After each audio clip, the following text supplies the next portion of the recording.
Hey guys, kumusta kayo? Ang tagal-tagal ko rin hindi naka-voice over. I think it's been 3 weeks, so hindi na ako nagmi-mini vlog. So ina-upload ko na lang siya sa Reels. Tinatamad na ako mag-i-edit guys at magaganito mag-voice over, o diba? So for today's video, tara samahan niyo ako gagawa ng 3-tier cake. It's a wedding cake. So ang flavor is, yung first tier is mango, second and third tier is vanilla. At ang size pala ng cake is 8 by 3 inches, 6 by 5 inches, and 4 by 6 inches. As you can see guys, ayan, nilalagyan ko na siya ng dowel.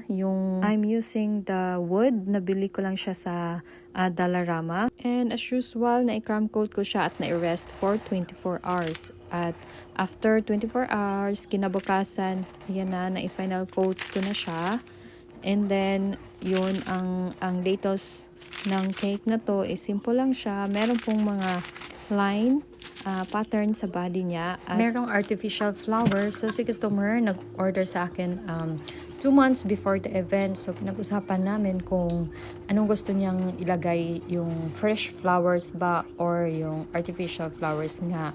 So sabi naman niya na ako na daw bahala kung ano yung maganda. So I prefer the artificial one because madali na siyang hanapin at saka meron din ako mga stock. At yun, sa nakikita nyo, ayan na, nilagyan ko na siya ng pattern sa body niya from the bottom up to the top. And shout out pala sa umorder nito. Thank you so much, Ate Eva. Congratulations and best wishes. Ito yung mga customer ko na suking-suki ko na at inayawan ko nga tong cake na to kasi gusto niya yung tall cake.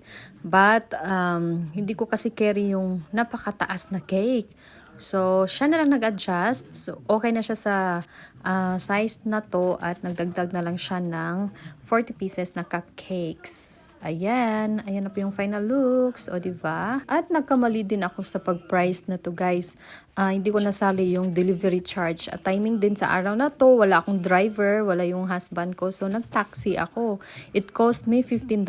Papunta pa lang doon at naglakad na ako pa uwi kasi luging-lugi na ako pag magta-taxi pa ako pauwi. I forgot, hindi pala siya nagda-drive at wala pong magpipick up sa araw na yan kasi busy-busy na po ang bride, o diba? But anyways, gift ko na lang yun sa aking suking customer at ayan na po, o diba? Ayan po yung glimpse ng kanilang kasal.